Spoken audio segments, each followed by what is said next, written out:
Hello everyone and welcome to Geotab's online training. Thanks for joining us today for Tuesday's talk.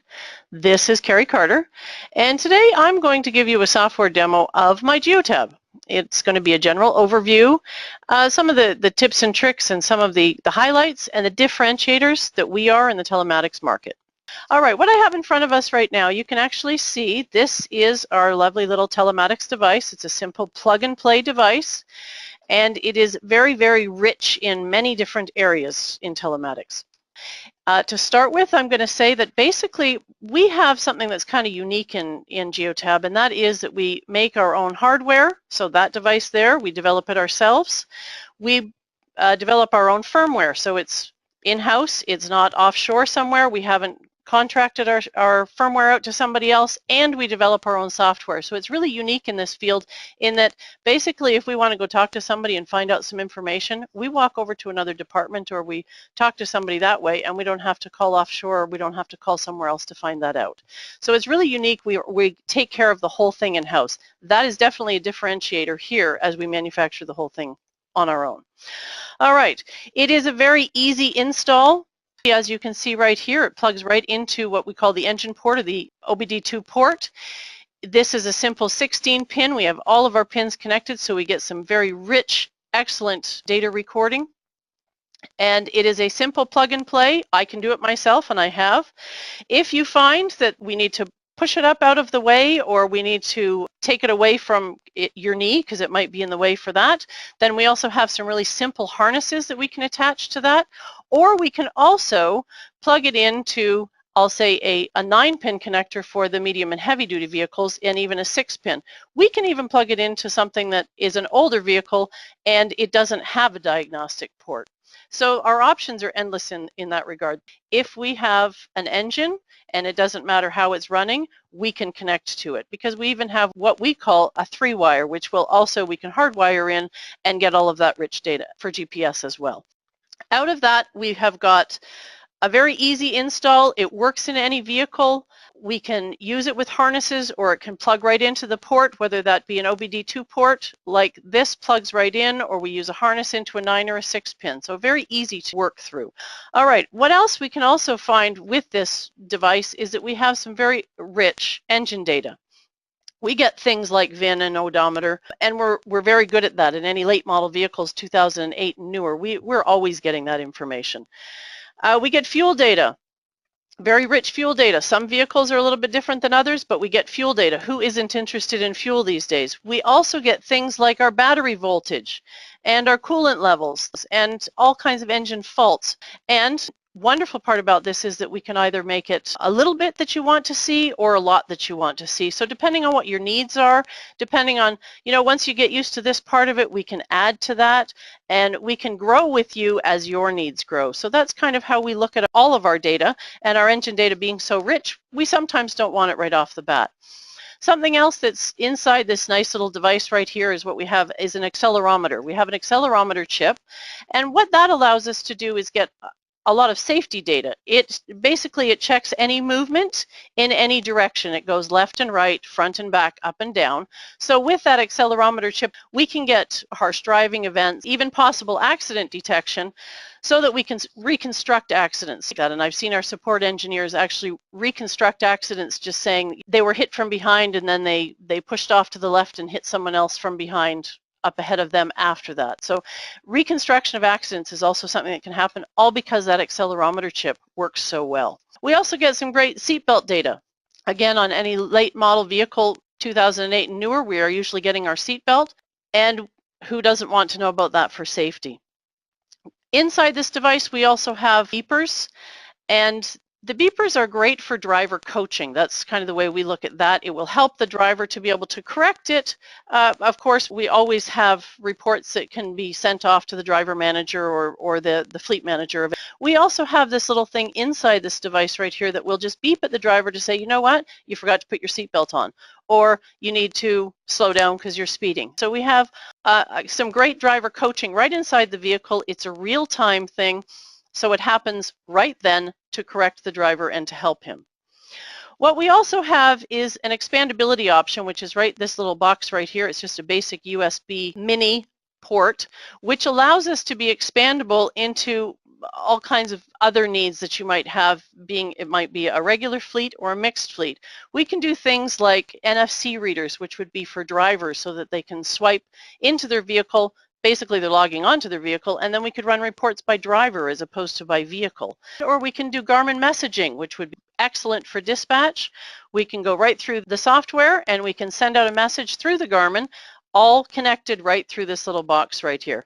There's also things like hours of service as well as satellite expandability as well. So those are different things that we can do. So we can scale with wherever you are as the customer in what you want to do with the device itself.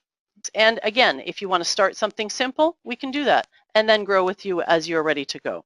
All right, some of the other things I just want to comment on here. As far as security goes inside the database, every one of these devices obviously plugs into a vehicle, and then you have this nice little database that comes out of that. So I'm inside a database right now, and I have a few vehicles in here just that we're going to take a look at inside this demo. What I wanted to comment on to start with is how secure we are. The only people that can actually access your data are those that you give the rights to open. It is very secure. We have our highest level security here. We are always checking security levels. And not only do we have that security levels on the outside, we also have it on the inside, being inside the database. So you can have unlimited number of users, but some users you may want to give full access to, and some you might just want to give a little bit of access to. Things like dispatchers, they need to see the map. They may not need to see the users. They may not need to see the vehicle list. They just need to see the map. So you can actually narrow that down depending on what those users are and give them clearances as needed. Something else to comment on, indemnification. If you ever get a letter from somebody that says, you know, you're breaking my patent law, you don't have to do anything. You can hand it over to us. We take care of it. All right, so I'm just going to take a look here. Basically what we have is the software. We just log in. This is my database. I log in. Down the left-hand side, here's all of my menu options. Across the top, these little buttons will change depending on where we are. It'll tell me the database that I'm in, which is ABC Company. If there's any notifications, and we'll talk about that later, and then, of course, me being logged in myself. Number of different things we're going to take a look at here. I'm going to start out just by going to the map. This is a map of the area that I'm in right now, and I have it set up right now as a Google map. It can also be an OpenStreetMaps. We look at both, so the option is yours, whichever one you want to choose. And across the top here, as you can see, these buttons just change. So I actually have an option here. I can look for vehicles or VINs or zones or routes, and I'm going to get into all of those things. Right now, what I'm going to take a look at, if I just drop down that little button, I've got a number of vehicles here that I'm just going to select all of them, and they're going to populate onto the map. So as I click that, you can see right here that I have a number of vehicles, and they have just populated right onto the map. So I can see right here, I've got 4 of them that are actually in use right now. This one right here, and I'll comment here and tell you that the little icons will actually adjust depending on where you're sitting, meaning where the vehicle has stopped, or whether it's driving. So we have 3 different icons that you can show, and that actually shows you right across the bottom right here. So we can be stopped.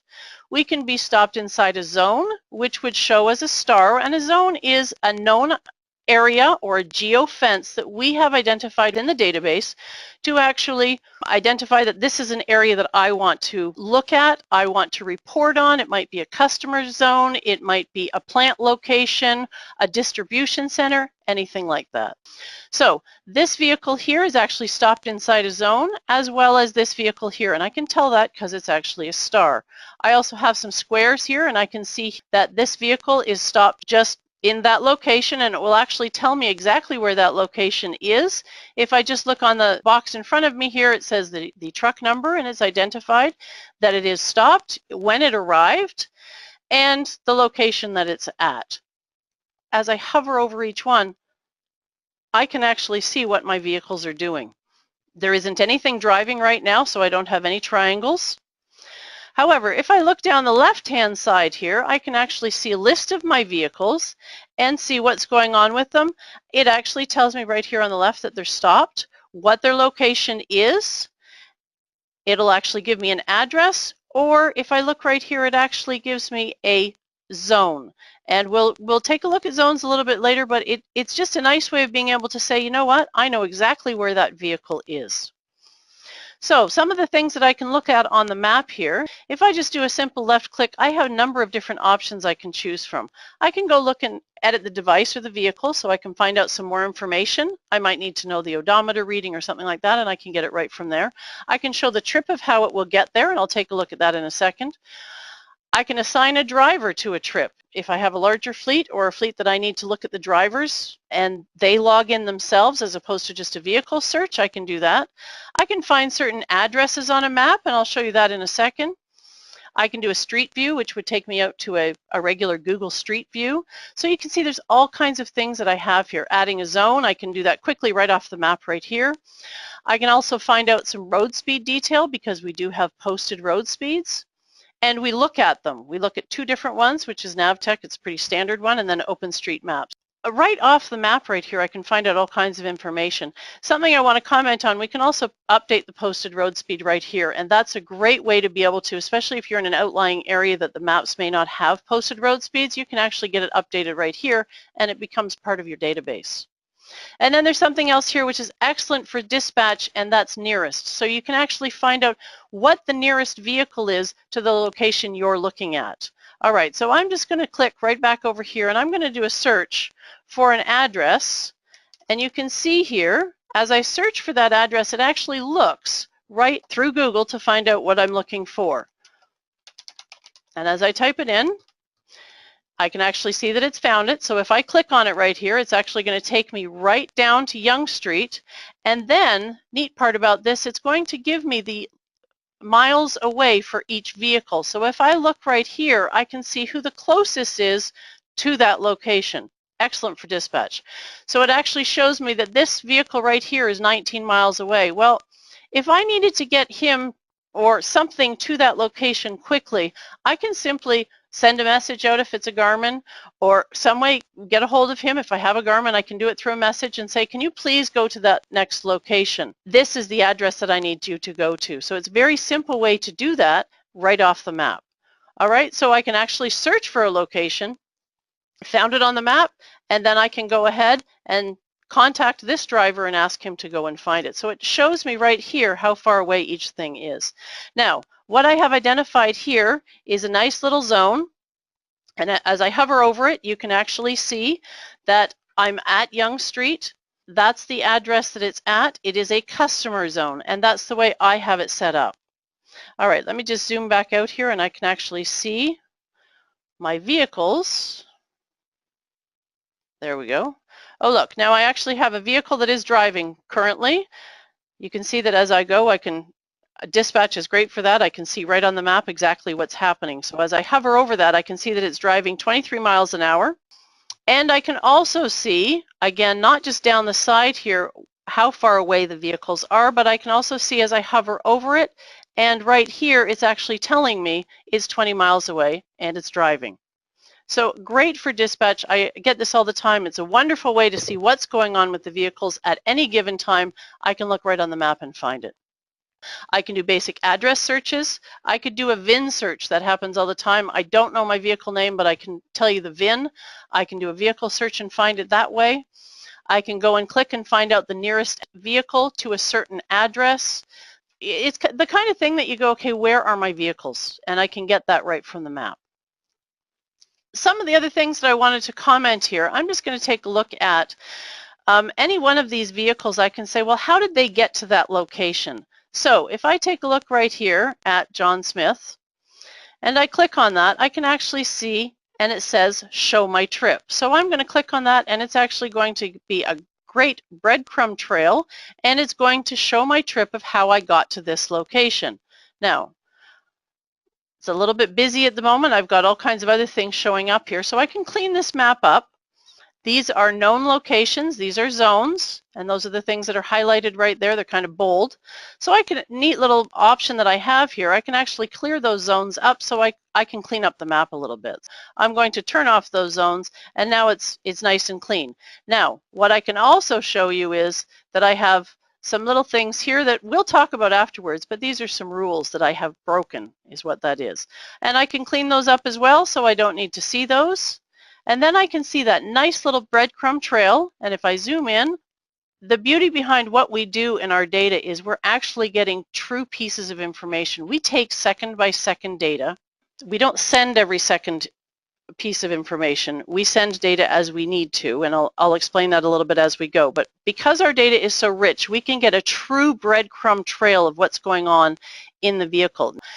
If you kind of hover over here, you can actually see what's happening, what the mileage is, what they're driving at, how fast they're going, and we get this nice little corner. It's not every 15 seconds or every 30 seconds or every 1 minute, and we get an estimate as to how they turned the corner. We're actually getting that second by second data.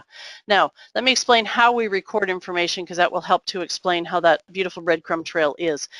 We are not a ping rate. We actually are behavior based, which means if a behavior changes, we will report on it. So, example, if you're driving 60 miles an hour down the highway and you are not changing anything, you're not changing your speed, you're not accelerating or braking, you're not changing lanes, nothing in the vehicle is changing, that behavior remains the same.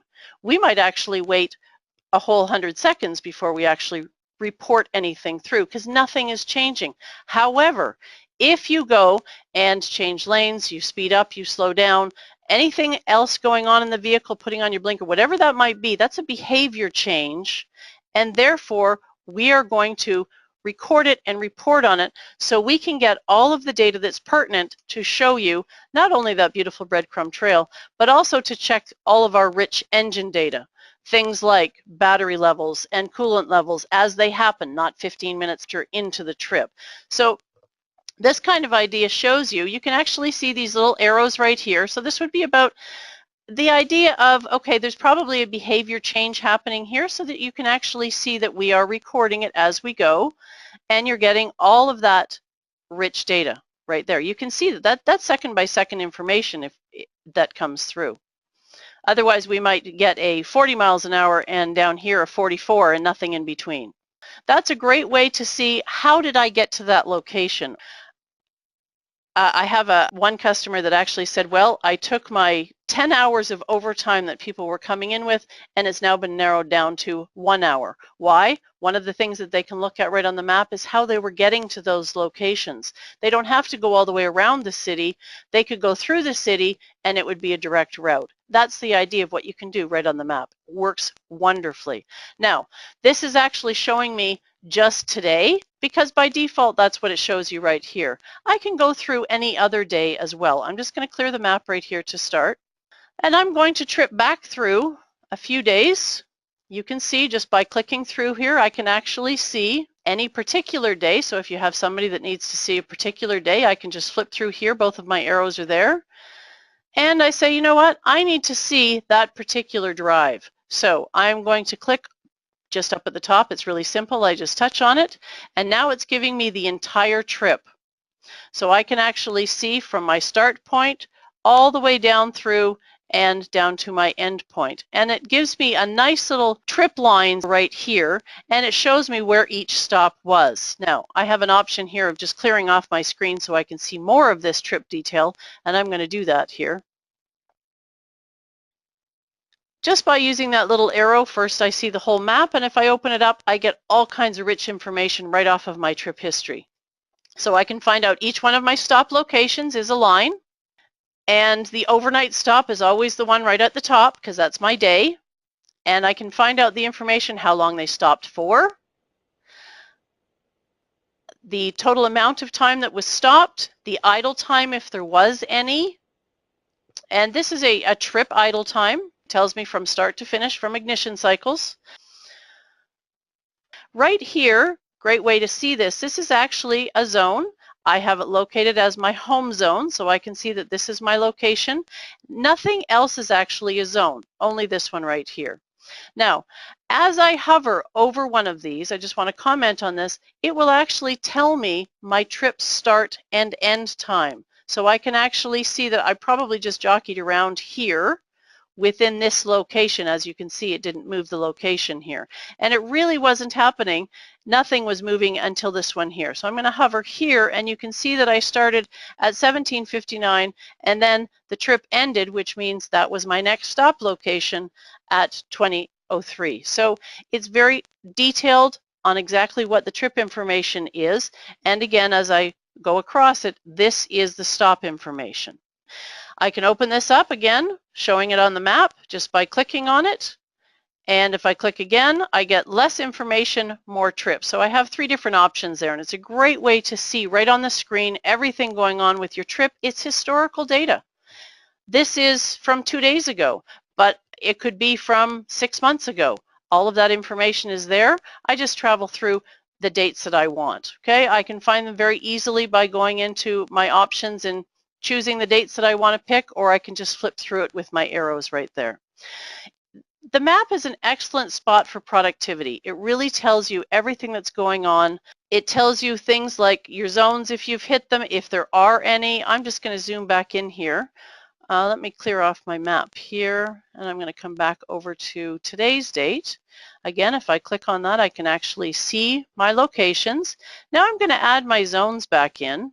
So you can actually see some of the zones that are set up. And I just want to show you, if I zoom in on this location here, you can see that I can even create zones in any form that I want. I have some nice squares. I have an L shape here. If I move up over here, I have some different options here. They don't have to be set into a square. I can do them however I want. And what I can also do, I can do one zone at a time by doing it on the map.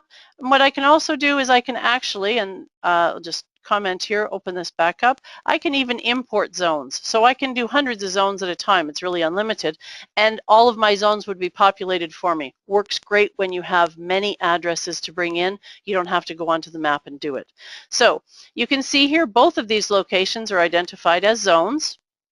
Again, great way to be able to report on zones. It will show you as you create reports and you run reports, you will see when they're inside zones. We have nice little customer visit reports, which would show you inside customer visits. We have different types of zones that you can create. By default, we have just your basic customer zone, home zone, an office zone. However, from that, you can create any number of other ones. So the choice is yours. It can be very customized in that. One of the cornerstones that we have, and I've mentioned it before, but I'll go into this in more detail now, and that is something called our rules. So it's something that we truly have spent a lot of time in developing, and in many cases it is where most people spend their time. So let me take you into some rules here, and you're going to see them right here. We have basically 15 basic rules. Out of those 15 rules, and they are best in practice, best in business rules that we have got set up by customers that have said these are the best ones that we need. Okay, out of those rules, you can create any number of your own set, and they can be customized however you want. They are not something that has to come back to us or to a reseller or to anyone else. You can create the rules yourself. They're simple to go forward with. All right, I'm just going to take a look at each one. What we have in here, and I'll open this up here, is we're basically set up into 3 areas. Our software works off of pillars, and everything that we do kind of falls into one of those pillars. We have a safety pillar, productivity, and fleet optimization. We also have a compliance, which is, things like hours of service and that idea, and it's a totally different demonstration on its own, but that's the kind of thing that we can do. And then we also have another one, which is actually expandability, and I'll talk a little bit about that towards the end. Let's take a look here at our safety rules. We have a number of them here. Again, these are standard rules. I actually like to start a database when you're first starting out and getting used to it. I always like to start with a basic speeding rule and a seatbelt rule, because that helps you to identify, okay, let me understand the data first. It's a great way to start out. We have different rules here. I'll just comment on all of them. Harsh braking, hard acceleration, harsh cornering. Those are the types of things that they're really coming from that accelerometer that I talked about that's right inside the device. We can actually set them for different types of vehicles. So it's passenger, cube van, and heavy duty. Our G-force becomes most sensitive or least sensitive depending on the vehicle, and we have tested all of these things. As you kind of move these things along, you can actually see that this G-force moves.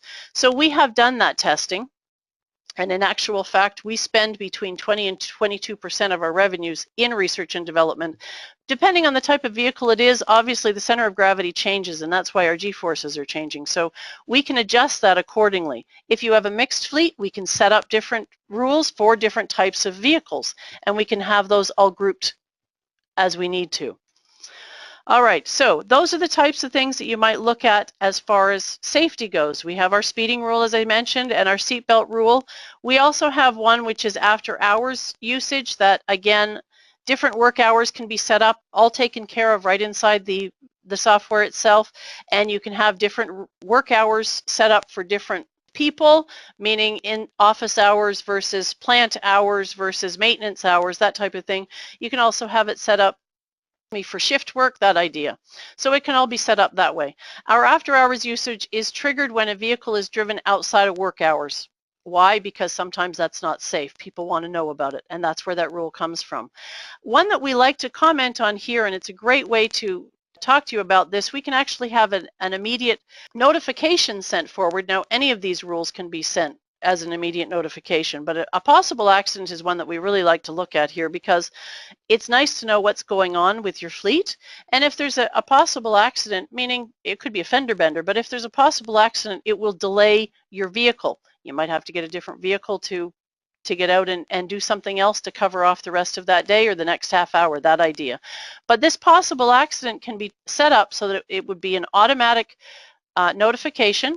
The possible accident actually says, okay, wait a minute, I have noticed that 15 miles an hour in 1 second in any direction, left, right, front, back, top, bottom, and it says, you know what, there's something going on, so I'm going to mark this as a possible accident, and I can send through, as I said, a notification immediately to let someone know. What that possible accident actually does is we record second-by-second data, as I mentioned before, and with that recording, it will actually upload that full 100 seconds of data before the possible accident and 100 seconds after the possible accident. So we actually have 200 seconds of full data within the vehicle. What that allows us to do is reconstruct the accident, and in actual fact, it can stand up in court. It can be great for the driver or not, depending on what happened, but it actually does take you all the way through the information that has been given to us by the vehicle, and we can reconstruct it from there. It's a great little feature. I've seen that our support engineers do it, and it's terrific. All right, some of our productivity rules. We have idling. Obviously, if you're idling, it's not very productive. And a lot of these ones here actually have to do with our work hours, late arrival, early leave, unauthorized home stops, too much office time, long lunches, long stops during work hours. All of these types of things obviously makes you less productive. So we have found out that these are the types of things people want to know about. What does it mean? You can create a rule around it, and it could be a very basic one just to say, I want to know everybody that arrives late to the office. You might want to find out everybody that arrives late to certain customer zones, and you can do all of those things. You might want to find out that it's just the light duty vehicles that you're following, or the heavy duty vehicles for late arrival. So the idea there being is, this is a stock standard rule, but I can customize it any way I want. Okay, so that's part of our productivity rules. What we also have is some fleet rules. Fleet rules helps you basically to look at what I like to call proactive monitoring of the engine. Things like engine light on. How often do we get a driver that, you know what, he sees the engine light on, but by the time he gets inside, he forgets to tell somebody. So you can have that set up so that when the engine light turns on, and I have it on right here, we can actually have it set up so that it becomes part of our scheduled maintenance, and then the vehicle doesn't end up at the side of the road and it's not down. Same idea with the battery drain. Again, it's fleet management in a proactive form, if you will. So with our battery drain, we take a look and say, you know what, if the battery goes below 9 volts, this rule is triggered. So we can report on it, we can set up a notification, immediate notification. However, you as the customer wants to identify it, you can do it that way. All right, we also have some other things here like unauthorized device removal. We have engine abuse. If the RPMs go over 7,000, we want to know about it. We also have one that is backing up when leaving, because that can be part of a fleet safety rule, if you will, but it is a fleet rule because sometimes we have fleets out there that they're not allowed to back up when they're leaving. I know buses in our area, if they're going to back up, they actually have to call in first. So that's where that rule comes from, that we can actually identify it and then talk about it. And then we also have, and I'll just show you down here, some of our custom ones. Those are just ones that I've actually created. They can be, let's say, for example, I want to know if somebody has entered into a zone or exited a zone. I want to know if they're speeding inside a zone. So you can see that you can combine things as well. You can also do things like engine data. You can put engine data into a rule. I mentioned zones. You can find out certain devices if the ignition has been turned on. You can do all kinds of things with these rules, and they all become customized either for the entire fleet or just for a certain part of the fleet that you might want. We have something in here called groups, and what that allows us to do is identify either light, medium, or heavy-duty vehicles. It could also be things like certain regions. And the beauty behind that is that we can actually set that up so that all light-duty vehicles might report to this person and heavy-duty vehicles might report to this person. Or Western region certainly doesn't want to see vehicles in the east. So that manager would only get Western vehicles. So you can see if the fleet is small or large, we can accommodate both. Inside our rules, we have a number of, as I said, stock standard rules, which is our safety, our productivity, as well as our fleet, and then we can create any of our custom rules. Now, the way we like to look at it is we have rules that we set up because they're important to us, and then we can actually manage them by exceptions. So we have two places that we look at basically how rules are broken, if you will. We have exceptions, and then we also have a risk management. So I'm going to take a look at exceptions first, just to show you basically how this can work and how it can work for you. All right, if I take a look at exceptions right here, and I'm just going to say that I want to take a look at my exceptions for last week, and I'm going to ask to run it by vehicle. As I mentioned before, I can also run things by drivers. If my fleet's set up for drivers, I can do it that way. I'm going to ask to show all of my vehicles, and the rule I'm going to look at, I'm just going to look at a simple rule, which would be speeding. And what I'm going to do is I'm going to hit apply changes. By doing that, it's going to come up and say, here's the speeding rule, and these are the vehicles that broke the speeding rule.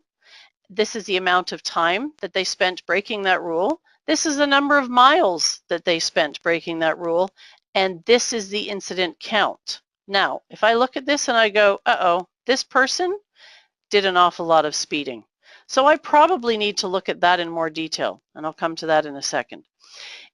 If I click on that particular one, I can actually find out by day how that breaks out and where those speeding events happened. Again, just breaks it down a little bit more so that you can see that.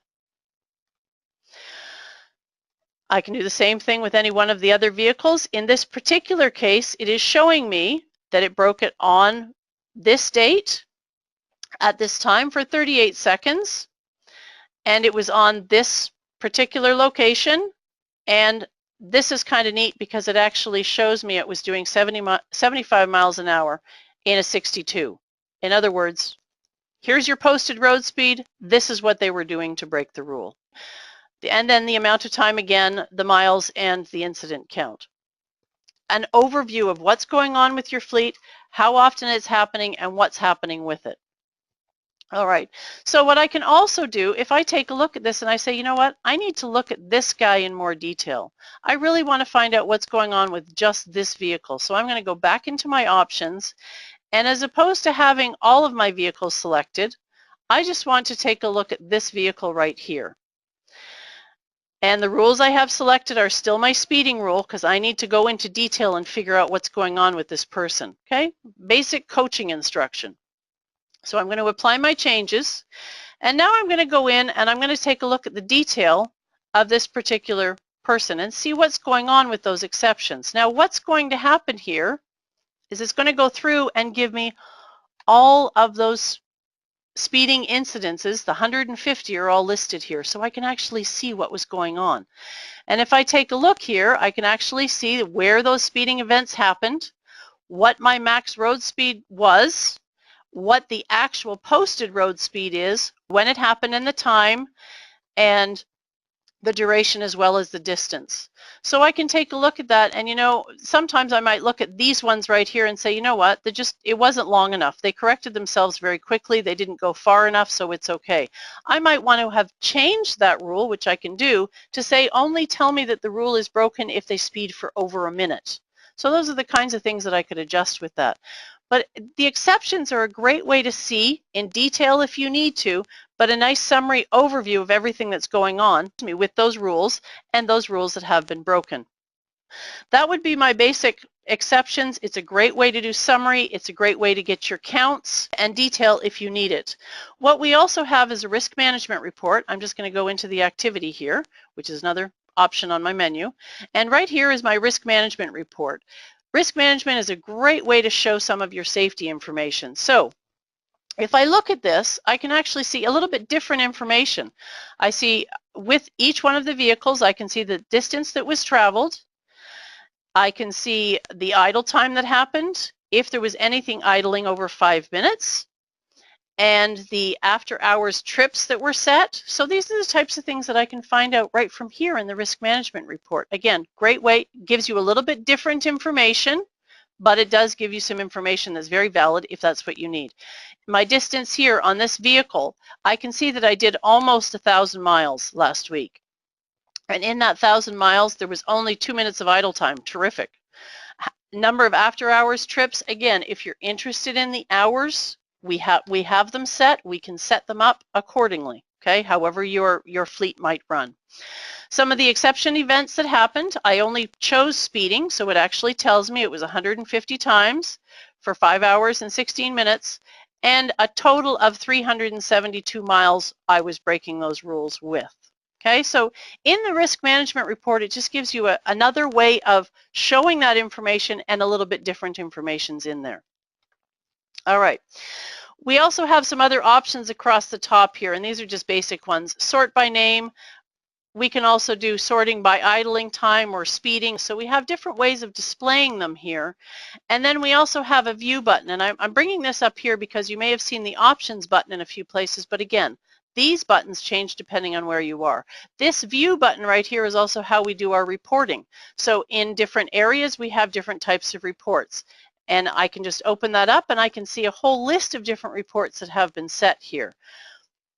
Some basic reports, some advanced reports, some that come with us. We have 30 default reports, and out of those 30 default reports, again, you can have any number of custom reports. Very simple to create. They are Excel reports, so if you have someone that knows Excel, you can certainly just go in there, customize your report, and make it part of the software.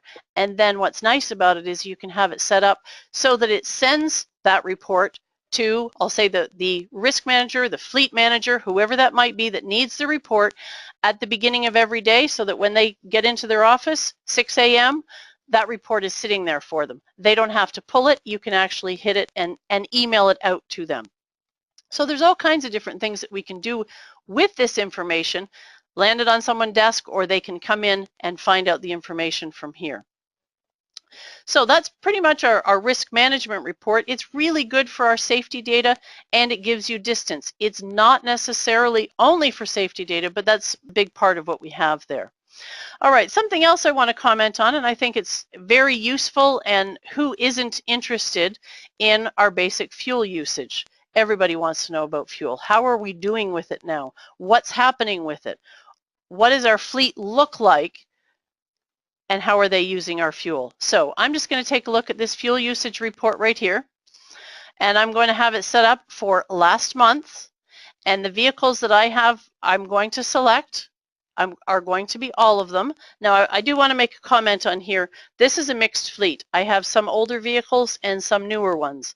So out of the 5 vehicles that are listed, you're going to see what's going to come up. Okay, and different pieces of information depending on the vehicle itself. Again, late model vehicles, we're usually getting the information to get that fuel. I just want to let you know that it does vary depending on the vehicle. All right, and as we apply changes, I then get a nice little list packaged right in front of me. It says this is the vehicle, this is the distance it was driven. Just to make the comment here, I did choose it for last month, so you can actually see there's my time frame over here. The distance that I drove last month, the fuel that was used in gallons, and then my average. Again, the same thing here for this vehicle here. It was actually 1,000 miles driven last month. The total fuel used was 129 gallons, and my average was 815. Now you can see that this particular vehicle is not very good on gas compared to the other ones, but that's what I can see right from there. Is if that's what I need to do, I might need to replace that vehicle with better fuel efficiency. And then I have this one here that sits somewhere in between. Not bad. All right, so if I take a look right here, so this is a basic fuel usage report. It's excellent. It shows you everything that you need as far as what's going on with the fuel.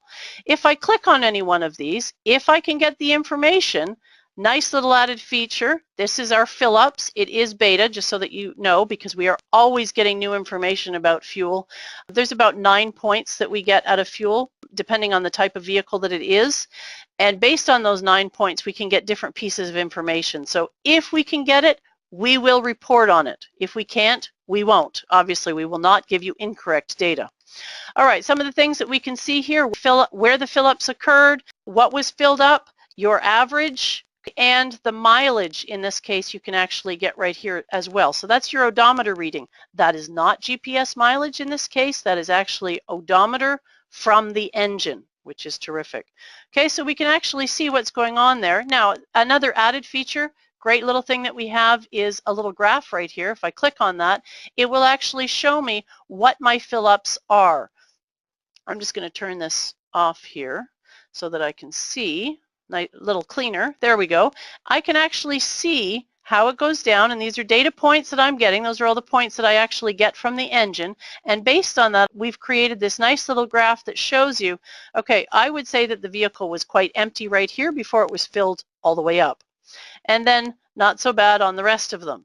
Okay, probably halfway tank here on this one, but the rest of them look terrific. And I can actually, as I follow it along, I can see my timing. So you can see how your gas went down, and if you ever had to match it up with your trip history to find out what happened in your idle events, if somebody idled for 15 minutes and you want to find out actually how much gas they used up, you can actually see that by referencing here. Great little feature for that.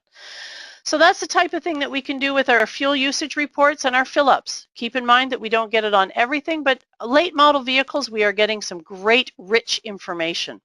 For the last few minutes, I'm just going to take you into what we call our dashboard. Our dashboard is something that gives you a nice little overview of what's going on with your fleet. It might be a daily thing. It might be a monthly thing. Let me explain what we have in front of us here. What our Watchdog Report is it tells me what's going on with the vehicles and lets me know if they're healthy, if everything is talking and everything is working, so it's communicating. I can actually see right here is I have one vehicle that is not communicating, which is the red one, and I have one that's not active. So I probably need to go into some more detail and find out why that vehicle isn't communicating. A nice happy graph would be everything would be light blue. That means everything's okay. So that's what I'm looking at there. I probably need to go take a look and see what's going on. And by clicking on this, I won't do it here, but by clicking on this, I can actually get the full report and find out all the detail of every single vehicle. All right, some of the other things that we have here, some nice little trending lines for 3 months trends, whether that be idling trends, mileage trends. It was great. The idling went down, of course, in the summer months. We never idle. And our mileage went up. We could also have things like fuel reports so that you can actually see, you know, if your mileage goes up, your fuel tends to go up. But if you're optimizing, your fuel may flatline so you can get more mileage out of that fuel.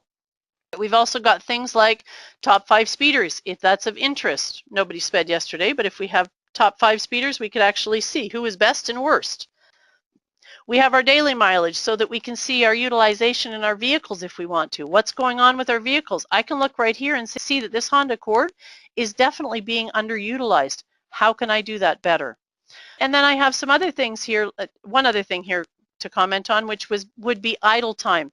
We look at idle time in this case as idle time versus total driving time, because what we want to make sure of is that if we're measuring something, we want to measure it evenly. So somebody might have 5 minutes of idle time and drive 100 miles, and someone else may have 20 minutes of idle time and drive 10 miles. Well, obviously there's a difference there, and we need to make that percentage even. Okay, so we always try to set that up that way.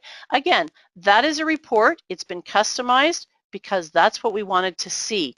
It's a nice little way to package it right up on the dashboard so that we can see all of the information that's important to me. Doesn't have to be important to someone else, but it's important to me. And we can customize this dashboard to make it look the way we want. These are reports that are set. Again, some of them are standard reports. That Watchdog report is a standard report. And some of them are customized. So the choice is yours, and it's endless as to what you want to do with that. Ange, do we have any questions that are showing up there? Yeah, we actually have one. I just want to, if you could clarify, there was some confusion around when you mentioned second-by-second data. Just want to make sure we're clear on what we're talking about as second-by-second. Yep, okay. So in second-by-second data, what actually happens is we are recording, and I say recording, everything that is going on in the vehicle. So what happens is we record that second-by-second data and see what parts are important. Now we have a patented curved algorithm that actually all of our data goes through to make sure that, for one thing, that it's valid, and because sometimes, and I can use a GPS point on a map, if you will, because sometimes GPS doesn't pick up through the satellites. So we make sure that all of our points are correct, and that goes through our curved algorithm. What we also do out of that is make sure that we're not sending too much information. As you know, data with cell coverage could be very expensive if we sent through second-by-second data. So what we do is we send through the important points, and that's where that behavior-based comes in. So based on the behavior change, we will package this data together nicely that we need to send forward and send it together so it becomes something that we're not keeping that line open, but we're sending all of the important points. Okay, does that clarify? Does that make sense? Yes, thank you very much. That helps. We only have one other question, really, and it was just regarding the posted road speed. And how long does it take for the posted speed on the map to be updated with our corrections? Okay, so Angie, you may be able to talk about this a little bit more. I'll start it off and then you can continue it. Our posted road speeds, we do have estimate as well as posted, by the way, but if you need to make a correction on the posted road speed, what happens is you correct it, it becomes part of your database. And then we go through our basic checks to make sure it's correct, and it goes through to all of our Geotab databases. And then what also happens at the end of the month is we send it off to OpenStreetMaps. They do their checks, and within 3 months, usually takes about 3 months, it becomes part of the OpenStreetMaps mapping system. So that's kind of the process of what happens there. And I have to tell you, every point is checked. If it is incorrect, OpenStreetMaps will ban you from ever correcting any others. So make sure they're correct. Yeah, and they'll also actually revert any of the changes that were made by that user. So right. If you notice that maybe somebody made some changes and then you go back in and it looks like it's gone back to what it was, it could be because it wasn't valid, or maybe it was too big of a change or something along those lines. And also, just to mention what Carrie was saying, is once you go into the map and make your change or your update to the posted road speed, it does actually update for all of the other Geotab clients out there. So everybody's maps will update. So it's kind of its own little community here at Geotab to ensure that we're trying to keep the data as updated and accurate as possible.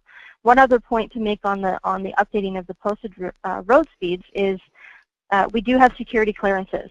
So we're not going to let just anybody go ahead and make those changes. So you do have the option in your database using security clearances to only limit that functionality to certain users. Obviously, it should only be limited to administrators, especially if you have drivers that are using the system as well. We don't want some people going in there changing the post road speed because they don't want to be caught speeding. Once again, those are things that we're most likely going to catch down the line, but just wanted to point out that we do have some security in place around that as well. Excellent. All right, thank you. Yes, that's a great part about our OpenStreetMaps, and that's one of the reasons we use it as well, is because they are updated quite regularly. Navtech has great highway mapping systems, and they're great. They're out there. They're all over the world. but often those maps only get updated once a year. With OpenStreetMaps, we use both. We find out what the best road speed is on each one. That's part of our algorithm for mapping, and we get the best of both worlds. And with OpenStreetMaps, we are able to update those posted road speeds more often. So that's the advantage to that.